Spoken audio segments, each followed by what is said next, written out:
financial crisis recovery. Foreclosure, short sales, bankruptcy, credit card debt, job loss, depreciating home values, money management. Peace of mind when it comes to your finances seems completely out of reach under current conditions, but there is a way to achieve it. For the next 60 minutes, you're going to find out how to cover your assets. Cover your assets.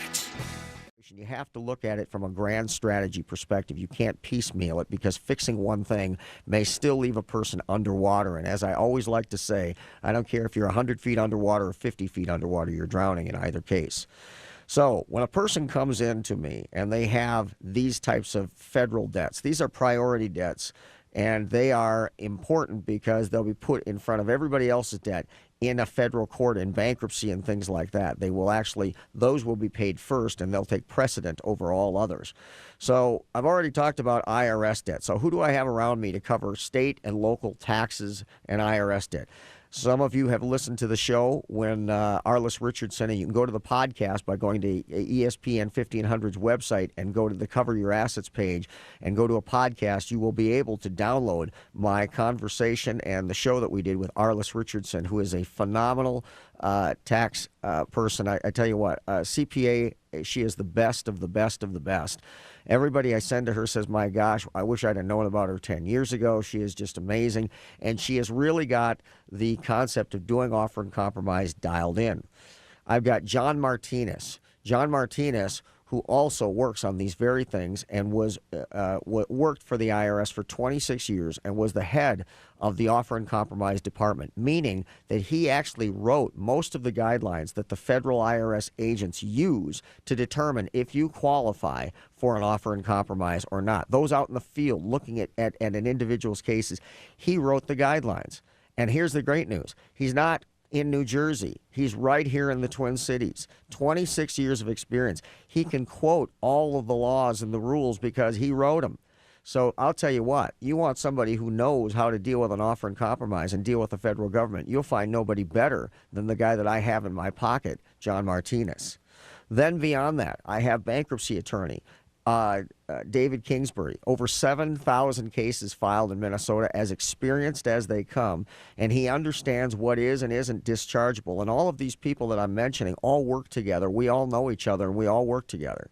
So we've got, if you're not going to be successful with an offer and compromise, but you could position yourself for bankruptcy, and the debt that you've got, the IRS debt, is in the hundreds of thousands or even the millions of dollars. Remember that when you go to an offer and compromise, they take into account all of your net worth, including your retirement accounts. Yet in bankruptcy, your retirement accounts, where you could discharge your IRS debt, your retirement accounts are actually exempt up to $1 million. Not only that, the guidelines to demonstrate insolvency are tougher when you go through an offer and compromise, more stringent than they are when you go through bankruptcy. So, you need to have that person around you and know how to do it, and they need to know how to coordinate with the CPA and the person who is specifically understanding of how to work with the IRS. And then with student loan debt, you also can download the show that I did with Curtis Zahn. Curtis Zahn, for 10 years, worked for the Department of Education pursuing people when they didn't pay their student loans. So if there's anyone who knows how to negotiate when you have unfair debt collection practices acts, which go on all day, every day, I am told that about 9 out of 10 of the phone calls that are made are probably breaking the laws related to debt collection. So the Fair Debt Collection Practices Act stipulates that there's many things that a debt collector cannot do, and yet they do them all day, every day. You get Curtis Zahn on your side, he is able to use those against those collectors and literally, in some cases, eliminate some or maybe even all of your student loan debt, and he can be compensated as an attorney by doing that work, not from you, but from them.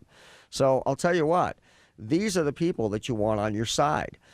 So let's run through IRS debt. So when I'm looking at the IRS debt, first thing you have to ask is, how old is it and when did you file your taxes? Are there tax liens?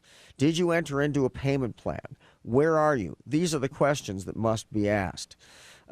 you will always find the state of Minnesota to be more hostile in terms of its collection activities, and I don't know that that's bad. I mean, Minnesota needs their money. I'm okay with that. But when you're dealing with it, it is something that you need to know. And the IRS, if you contact them, they are ultimately more accommodating in terms of a payment plan than just about anybody else. But imagine if I've got a person who could qualify for bankruptcy, and the tax year that we're dealing with is 2008 that they can discharge, but tax year 2009 they cannot discharge. And if this sounds like somebody that's I'm really working with, it is. But if we could forego bankruptcy for another 6 months and get one more year down the road, we could discharge another $40,000 of IRS debt if we could just survive for the next 6 months, and then we would be able to eliminate that debt as well and put them in a much stronger position. Should that be a consideration? Should we strategically plan for a bankruptcy because we want to be able to do not only the unsecured debt of credit cards and second loan, second mortgages, but also we want to eliminate much of the IRS debt? Well, of course we would want to do that. But that's a strategic plan, and frankly, most people don't have strategic plans in these situations. So IRS debt, if we enter into it, we must know that an offer in compromise might be a wonderful situation, but we have to know going into it that it has a 1% chance of success. What can you expect? You can expect, number one, if you enter into an offer in compromise, that the amount of money that you'll need to be expected to put forth in that compromise has to represent 1%, or forgive me, 100% of all of your net worth at this moment. And that includes everything that you've got, retirement accounts, all that stuff. So if you're going to make an offer in compromise, it's going to be 100% of what you have in terms of net worth at that time. It also should include approximately 4 years of disposable earnings on top of that as a lump sum. That will be built into the calculation. And if you try to do an offer in compromise and it does not include at least that amount, you will be turned down. So you need to know that. What's a disposable earning per se? Disposable earning is something that they're looking at based on your income and your allowable expenses, because they're going to look at those expenses and determine whether or not they're actually excessive or not. If you've got an expensive house, an expensive car, they may not accept that as an allowable expense. I see. Yep. And then whatever's left after those expenses determines your disposable earnings. Now, they're not going to give you money for your family vacation and all of that kind of stuff. They're going to look at precisely what it takes to survive, sustenance, and then the difference has to be calculated. So it's a lot of money. And it's got to be built into that plan. Once you enter into it, if you do in fact get an offer in compromise and they put you and they eliminate, all of your debt less 10 cents on the dollar. Let's say you owed hundreds of thousands of dollars and your offer in compromise because of your current net worth and your current financial situation was that, okay, you got a great plan. You're one of the 1%ers that got it. However, for the next 10 years, if you are late on your filings or late on the payment to the IRS at any time in that 10 years, it unwinds all of that debt and you now owe 100% all over again. So when you enter into these offer and compromise, and it sounds so sweet, and you can throw 10 cents on the dollar because currently at this moment you're in a distressed financial position, you need to understand that they're watching your financial position for the next 10 years. And if over that 4-year period of time that you use that calculation, your income goes up, they can come back and ask you for more as a result. So before you enter into these things, you got to know what you're dealing with.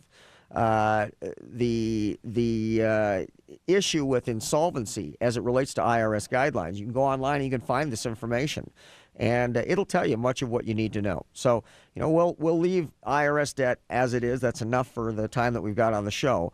But there it is, and if you want more information, call me, get in contact with me, and we can talk more about it. Student loan debt. As I said before, student loan debt is non-dischargeable. This makes it a real disaster for a lot of people. I'll just tell you, I went to college, and when I bought my first house, I bought a house, I sold the house. Interesting thing. I could have rented for about what it cost me to buy. And those were the days when we used to say, why rent when you can own? Yeah. Because, hey, if I can walk away and my house is going up in value every single year, when I walk away 4, 5, 6 years later, that house is going to be worth considerably more than what I bought it for. If the rent and the house payment wasn't dissimilar and I could write off the interest on the loan, I was money ahead from day one. And then when I sold, I had these big fat student loans, but heck, my house went up by $50,000 in value. I took that money and paid off my student loans, and none of that money came out of my day by day out of pocket money. Sure. Today, young people don't have that opportunity. No. And so when they go to school, they better be very certain that when they get out, I always hear academics has its own reward. Well, I can't tell you the multitudes of people who come to me who have gotten a bachelor's degree. They can't find a job, or the job that they have won't even allow them to maintain any standard of living. And so their answer to the problem is they're going to go back to graduate school. And I ask them, really? So you're going to go back to graduate school? So tell me, how much is that going to cost? Well, I don't know, between $40,000 and $60,000. And I say, is your company going to pay for it? No, they're not. They won't offer any incentive to do that. All right. So are you going to be able to work full time? Well, no, probably not. So you're going to have to take out more loans just so you have money to live. Yep. Yeah. So I figure by the time I'm done, I'll probably have $80,000 to $100,000 in student loans for my graduate degree. Okay. And so tell me, when you're finished with your grad school and you've accomplished that, how much more do you expect that you'll be making? Oh, gosh, I'll be making at least $10,000 more per year. Okay, so $10,000 more per year after you pay the tax on it won't allow you to even pay the minimal payments on that $100,000 in student loan debt. You will be in debt for the rest of your life. How in the world are you ever going to pay that stuff off? I got people who have student loans, and the payments on the student loans are more money than their house payments are. And they're not paying down any principal. They're only paying the interest. Right. So, I'm not saying that people shouldn't go to school and get a degree and succeed in life. That's not the point. The point is you have to look at it financially. And this whole notion of I just got to do what I love and it'll all work out. Well, not necessarily if it doesn't have a good paycheck at the end of the day. And you need to really concern yourself with that, because you can be in a position, a profession that you love, but if you are living in squalor, you will not be a happy person. And I deal with that every day. And the problem is when those people come to me, there's not a lot to be done other than to scale back the lifestyle dramatically, learn how to manage money, and try to accelerate that student loan debt and pay it off. And that's not an easy thing to do, but it can be done. But when you have student loan debt, that is pretty much it. Now, if your student loan debt has fallen into default and you're not able to make those payments, or maybe you have put them in what you thought was deferment, and apparently they didn't hear the same thing that you thought they said, or they didn't say the same thing you thought they said, and now all of a sudden you're in collections, and you thought that it should have been in deferment, and the next thing you know, you're in trouble. So we'll talk about how someone like Curtis Zahn can help you with that when we come back from our break. Good morning.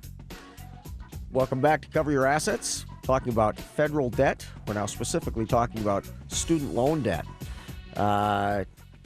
Dropped off talking about when the student loans are non-dischargeable in bankruptcy.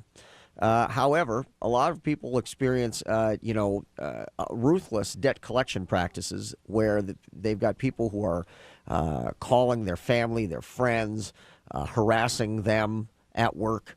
And many of these practices are unfair practices as it relates to debt collection, and in many cases may actually be illegal. And believe me, if these things are going on, the